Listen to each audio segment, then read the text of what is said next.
Hello बच्चों, good morning everyone. आज हम लोग जो डिस्कशन करेंगे टॉर्क के बारे में।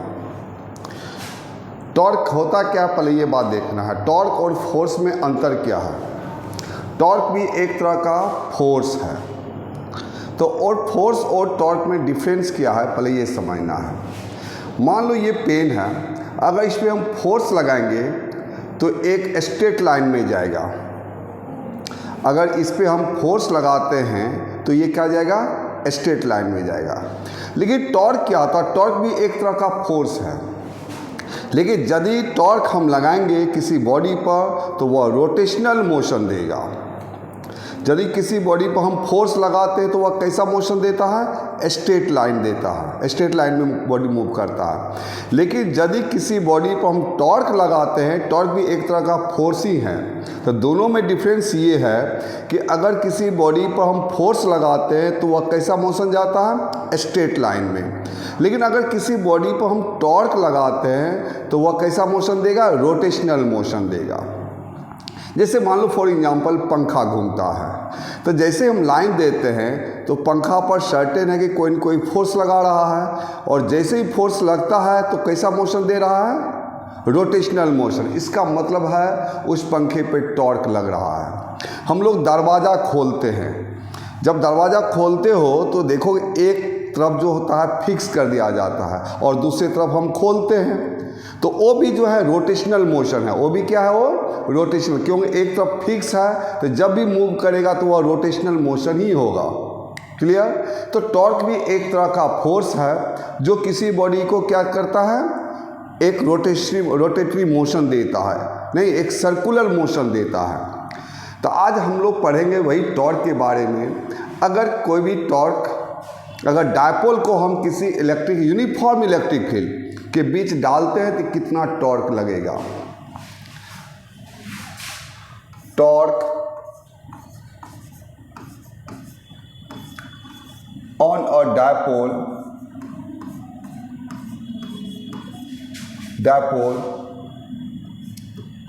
In uniform electric field.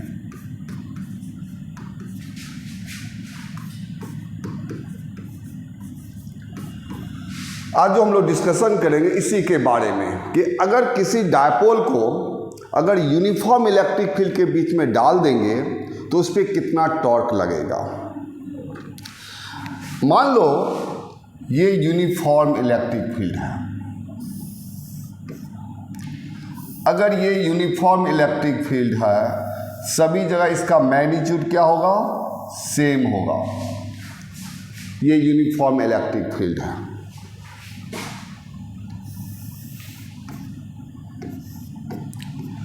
और एक डायपोल है, ये मान लेते कोई डायपोल है,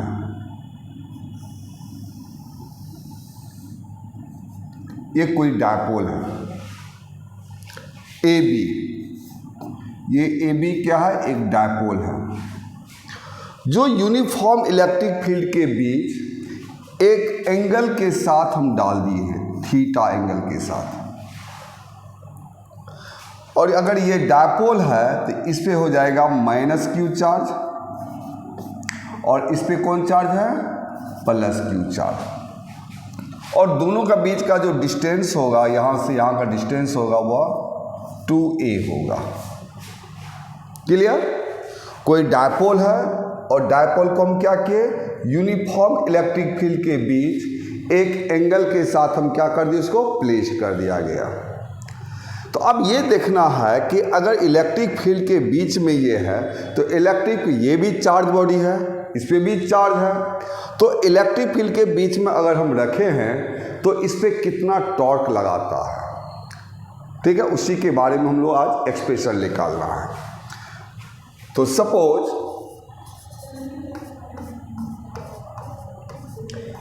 an electric dipole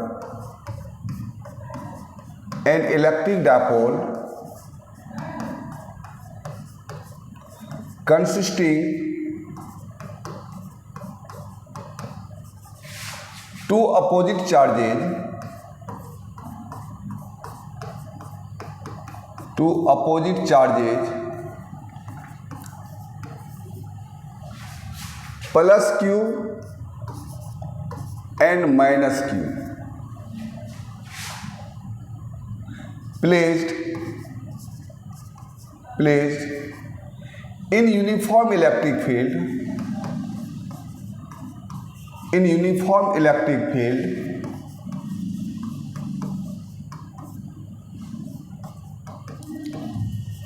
with angle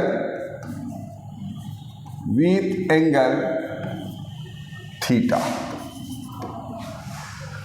जो हम काम किसको लिख दिया गया कि कोई डायपोल लिया गया और इस डायपोल को यूनिफॉर्म इलेक्ट्रिक फील्ड के बीच थीटा एंगल के साथ क्या कर दिया गया, इसको डिस्प्लेस कर दिया गया। क्लियर?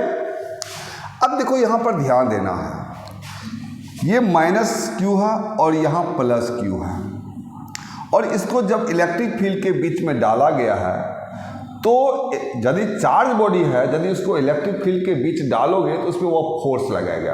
अगर इलेक्ट्रिक फील्ड के अंदर कोई चार्ज बॉडी को डालोगे तो उस पर वह क्या लगाएगा, फोर्स। और वह फोर्स कितना लगाता है, तो E equal to F by Q, तो देयरफॉर एफ बराबर क्या हो जाएगा, क्यू बाई ई। तो यदि ये इलेक्ट्रिक फील्ड है, यहाँ पर चार्ज माइनस क्यू चार्ज है, तो इस पर फोर्स लगाएगा। किधर की ओर फोर्स लगाएगा, ये देखो, ये F equal to minus Q E force लगाएगा इधर की ओर। ठीक उसी तरह यहां पर भी फोर्स लगेगा। ये जो फोर्स लगेगा F equal to plus q E force लगेगा।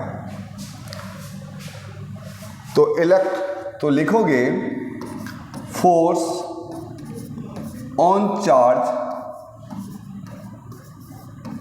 प्लस क्यू, कितना फोर्स लगेगा, F plus q equal to plus q into E.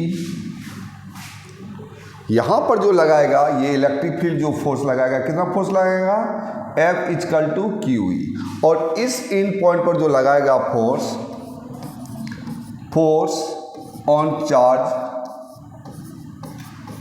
Charge minus Q, तो F माइनस क्यू, कितना फोर्स लगाएगा इस पे, माइनस क्यू फोर्स लगाएगा। क्लियर? ये जो फोर्स लग रहा है, एक इंड पर इधर लग रहा है, एक इंड इधर लग रहा है, एक इधर फोर्स लग रहा है, एक फोर्स इधर लग रहा है। क्लियर? अगर हम दोनों का नेट फोर्स निकालते हैं तो नेट फोर्स कितना हो जाएगा, F इक्वल टू, ये हो गया प्लस क्यू ई और ये हो गया minus Q E equal to 0। यानी इस पे जो फोर्स लग रहा है, इधर लग रहा है, मान लो इधर फोर्स लग रहा है माइनस क्यू, इधर लग रहा है प्लस क्यू, तो दोनों का मैग्नीट्यूड सेम है। जितना फोर्स इधर लग रहा है उतना ही फोर्स इधर लग रहा है। तो क्या इसमें ट्रांसलेटरी मोशन होगा, ट्रांसलेटरी मोशन नहीं होगा, क्योंकि जितना फोर्स इधर लग रहा है उतना ही फोर्स इधर भी लग रहा है, तो बॉडी जहाँ का वहीं रहेगा। लेकिन अगर इस पे फोर्स ऐसे लगे या नीचे की ओर लगे तो इस पे फोर्स किधर लगेगा, ऊपर की ओर। अगर ये क्योंकि टॉर्क लगा रहा है तो टॉर्क जब भी देगा तो रोटेशनल मोशन देगा। कैसा मोशन देगा, ये रोटेशन। ट्रांसलेटरी मोशन क्या हो जाएगा, 0 हो जाएगा। ट्रांसलेटरी मोशन क्या हो जाएगा, 0, क्योंकि जितना फोर्स इधर लग रहा है उतना ही फोर्स, तो ये इधर जितना फोर्स लगाएगा तो इधर तो फोर्स लगेगा नहीं, नेट फोर्स क्या हो जाएगा, 0। लेकिन ये टॉर्क है तो फोर्स अगर यहाँ पर लग रहा है और एक फोर्स यहाँ पर लग रहा है तो ये इस पर कैसा मोशन देगा, ये रोटेटरी मोशन देगा।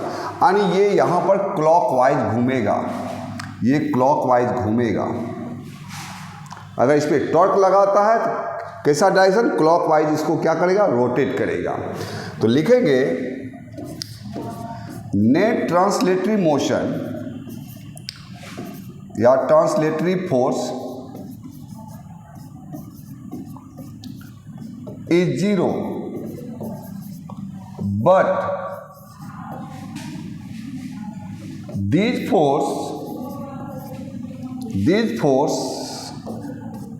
forces acting ends of dipole, ends of dipole, एक फोर्स इधर लग रहा है, एक फोर्स इधर लग रहा है, dipole, and dipole in opposite direction, in opposite direction,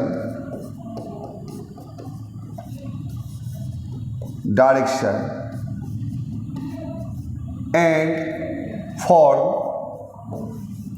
a couple, यानी एक फोर्स इधर लग रहा है, एक फोर्स नीचे की ओर लग रहा है, एक फोर्स किधर लग रहा है, ऊपर की ओर। जितना फोर्स नीचे लग रहा है उतना ही फोर्स क्या लग रहा है, ऊपर। ट्रांसलेटरी फोर्स तो जीरो है, लेकिन ये जो लग रहा है, जो टॉर्क जो लग रहा है, तो एक नीचे की ओर फोर्स लगा रहा है, एक ऊपर की ओर फोर्स लगा रहा है। तो इसको कैसा मोशन दे रहा है, रोटेटरी मोशन दे रहा है, सर्कुलर मोशन दे रहा है, ठीक है। तो यहाँ पर ऊपर की ओर जा रहा है, यहाँ पर नीचे, यानी एक क्लॉकवाइज इसको घुमा रहा है। तो जितना फोर्स इधर लग रहा है उतना ही फोर्स किधर लग रहा है, इस पे लग रहा है, बी पर लग रहा है। क्लियर। तो जब ये दोनों बनाता है फॉर्म, इसी को हम लोग बोलते हैं टॉर्क। जब रोटेटरी मोशन देता है तो इसी को हम लोग क्या बोलते हैं, they form couple called torque. इसको क्या बोलोगे, and form a couple called, इसी को हम लोग बोलेंगे टॉर्क बोलेंगे। जो रोटेटरी मोशन देता है उसी को हम लोग क्या बोलेंगे, टॉर्क। तो टॉर्क का फार्मूला क्या हो जाता है, हम लोग पहले भी पढ़ चुके हैं, 11th में भी पढ़ चुके हो। तो टॉर्क का फार्मूला होता है टॉर्क इक्वल टू फोर्स, जो फोर्स लग रहा है इधर और इधर, जो फोर्स लग रहा है वो force into perpendicular distance, perpendicular distance. और इसमें जो परपेंडिकुलर डिस्टेंस जो होगा ये हो जाएगा, ये 90 डिग्री है, तो जो परपेंडिकुलर डिस्टेंस हो जाएगा ये हो जाएगा। क्लियर। देखो ये घुमाते हैं, ये सेंटर हो गया। अगर यहाँ से फोर्स लग रहा है, यहाँ से ये सेंटर है, क्योंकि ये सेंटर पर पाइवोटेड हो जाता है और ये क्या हो जाता है, ये फोर्स लगाएगा, तो ये सेंटर हो गया। तो सेंटर से ये परपेंडिकुलर डिस्टेंस कितना होगा, वो परपेंडिकुलर डिस्टेंस लेना है। क्लियर। तो फोर्स और परपेंडिकुलर डिस्टेंस। अब देखो एक ट्रेंगल यहाँ बन रहा है, ए बी एक सी ले लेते हैं। अगर हमको निकालना है बी सी, तो तुम यहाँ रफली कर देते हैं in triangle A B C, और जिसमें परपेंडिकुलर निकालना है और हाइपोटेनस दिया हुआ है तो साइन का यूज कर लो। साइन थीटा इक्वल टू क्या हो जाएगा, परपेंडिकुलर बाई हाइपोटेनियस। तो परपेंडिकुलर हो जाएगा बी सी और हाइपोटेनियस हो जाएगा ए बी। तो इसको बी सी यदि निकालना है, ये बी सी रहने दो, और ए बी का वैल्यू हो जाता है 2a, यानी बी सी इक्वल टू निकाल सकते हो यहाँ पर 2a साइन थीटा। क्लियर। तो परपेंडिकुलर डिस्टेंस कौन हो जाएगा इसमें, BC हो जाएगा। तो टॉर्क इक्वल टू, इसको टॉ द्वारा डिनोट करोगे, फोर्स कितना लग रहा है बताओ, QE। फोर्स कितना लग रहा है, QE। और परपेंडिकुलर डिस्टेंस कितना दिया हुआ है, अभी निकाल चुके हैं, ये हो जाएगा perpendicular distance 2a sine theta. तो ये हो जाएगा 2a साइन थीटा। लिख सकते हैं इसको टॉर्क इक्वल टू E रहने दो इनटू ये Q और 2a को एक साथ रख लोगे इनटू साइन थीटा। तो टॉर्क इक्वल टू हो जाएगा E into Q into 2a किसको बोलते हो, Q into 2a equal to dipole moment. क्या बोलोगे इसको, डायपोल मोमेंट, इसके जगह पर P दे सकते हैं, P sign theta. Clear?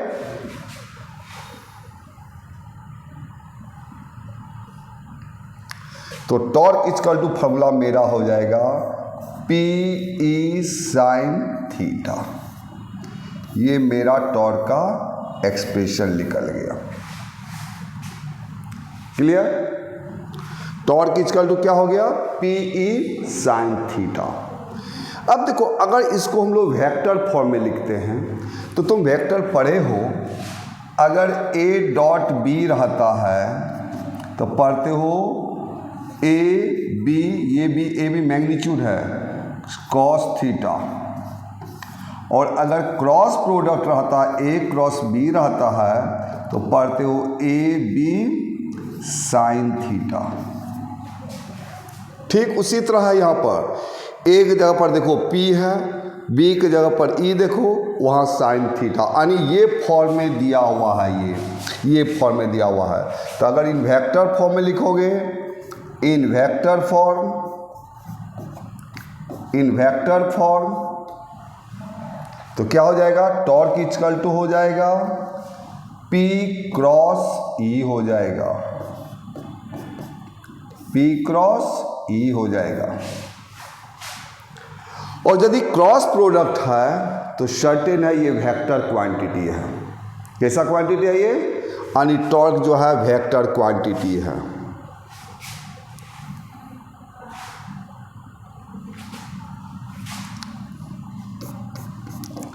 Torque is vector quantity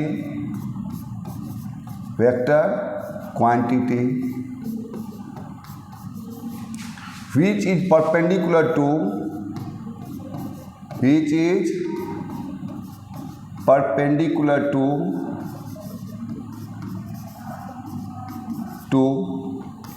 P and E। ये जो टॉर्क होगा दोनों पर क्या होगा? ये परपेंडिकुलर होगा। मान लो ये इलेक्ट्रिक फील्ड का डायरेक्शन है, तुम देख लिया ऊपर में इलेक्ट्रिक फील्ड का डायरेक्शन है, ये किसका डायरेक्शन है? P का डायरेक्शन है, ये थीटा है, तो ये जो है टॉर्क का डायरेक्शन हो जाएगा, जो P पर भी परपेंडिकुलर होगा और E नहीं। और इसका डायरेक्शन ये भी कर सकते हो, हमेशा जो इनका डायरेक्शन होगा P का डायपोल मोमेंट का इलेक्ट्रिक फील्ड की ओर होगा। किधर की ओर होगा? And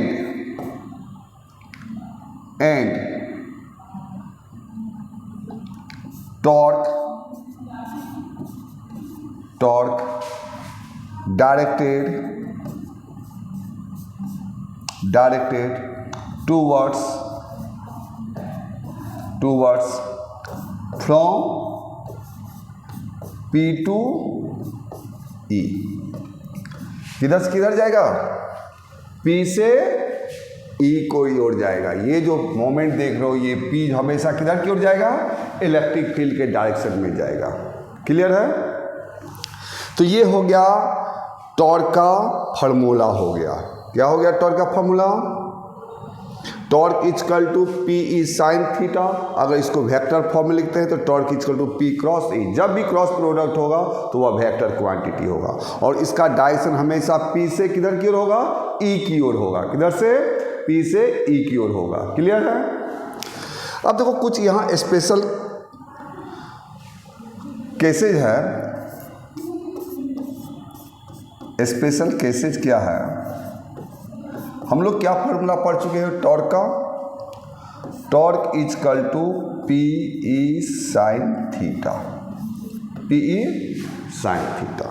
clear? नंबर 1 में इफ P यानी dipole moment P is parallel to electric field. किसके डायरेक्शन में हो?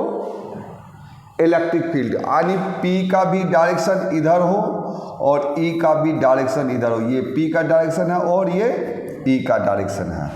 देखो, अगर ये P का डायरेक्शन इलेक्ट्रिक फील्ड के डायरेक्शन में हो जाए तो एंगल क्या हो जाएगा? जीरो हो जाएगा। एंगल क्या हो जाएगा? जीरो हो जाएगा।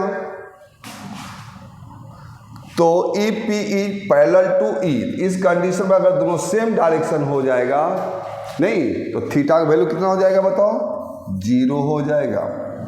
तो उस समय टॉर्क क्या लगेगा, टॉर्क क्या लगेगा, यानी ये देखो इलेक्ट्रिक फील्ड का भी डायरेक्शन यही है और डायपोल का भी डायरेक्शन यही है, क्योंकि डायपोल को हमेशा इलेक्ट्रिक फील्ड अपना ओर खींचना चाहेगा। इलेक्ट्रिक फील्ड का काम है डायपोल को अपनी ओर खींचना है। तो अगर आप डायपोल का देखो, इलेक्ट्रिक फील्ड का भी डायरेक्शन वही हो गया और डायपोल का भी डायरेक्शन वही होगा। दोनों का अगर डायरेक्शन यदि सेम हो गया तो देखो टॉर्क तब लगेगा क्या, तब टॉर्क उस पर नहीं, क्योंकि इलेक्ट्रिक फील्ड का भी डायरेक्शन वही है और डायपोल का भी डायरेक्शन क्या है, वही है। थीटा का वैल्यू 0 हो जाएगा। उस कंडीशन में जो टॉर्क लगेगा तो क्या हो जाएगा बताओ, पी ई साइन 0, क्या लगेगा, टॉर्क 0 लगेगा, यानी ये मिनिमम टॉर्क लगेगा, मिनिमम टॉर्क लगेगा।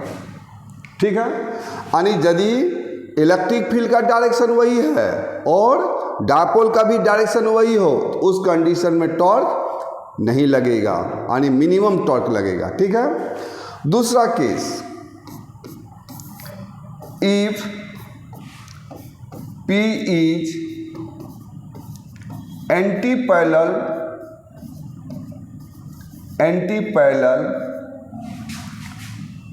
to E। एंटी पैरेलल का मतलब ये हो गया, इलेक्ट्रिक फील्ड का डायरेक्शन इधर है और P का डायरेक्शन अगर इधर हो जाए तो इस कंडीशन में थीटा का वैल्यू कितना हो जाएगा, 180 डिग्री। अगर थीटा का वैल्यू 180 डिग्री हो जाएगा तो टॉर्क बराबर क्या फॉर्मूला पढ़ते हो, पी ई साइन 180 डिग्री, और साइन 180 का वैल्यू 0। तो इस समय भी टॉर्क क्या लगा जी, 0।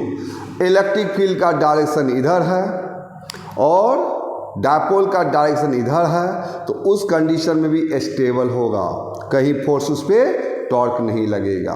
क्लियर है। तीसरा केस,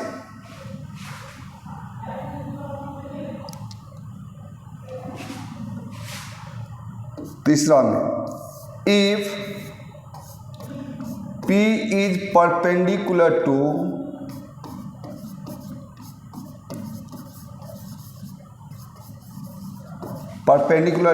E, यानी कह सकते हो अगर ये इलेक्ट्रिक फील्ड का डायरेक्शन है और ये P का डायरेक्शन है तो इस समय थीटा का वैल्यू कितना हो जाएगा, 90 डिग्री। और थीटा का वैल्यू जब 90 डिग्री होगा तो torque equal to P E sine 90 degree, तो टॉर्क इजकल टू हो जाएगा पी ई हो जाएगा। और इस समय जो टॉर्क लगेगा कितना लगेगा जी, मैक्सिमम लगेगा।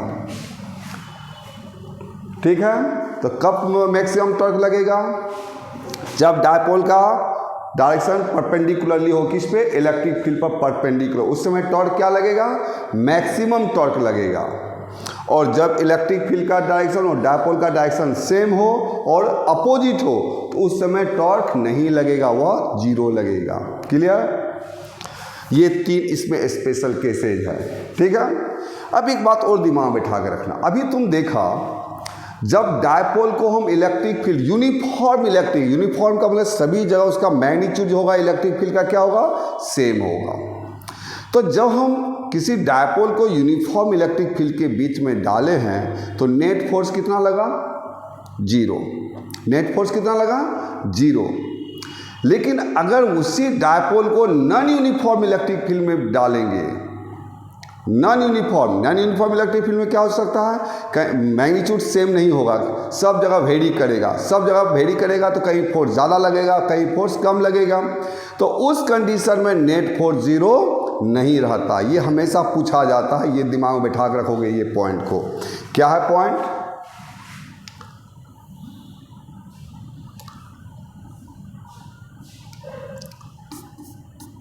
when electric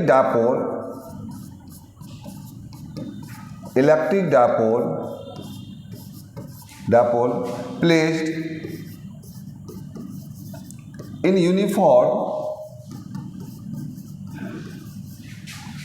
electric field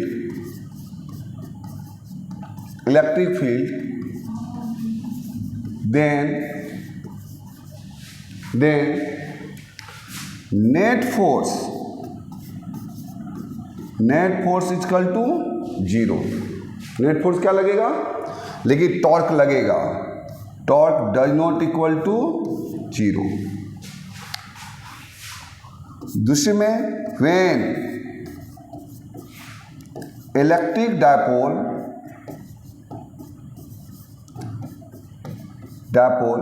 placed in non-uniform electric field,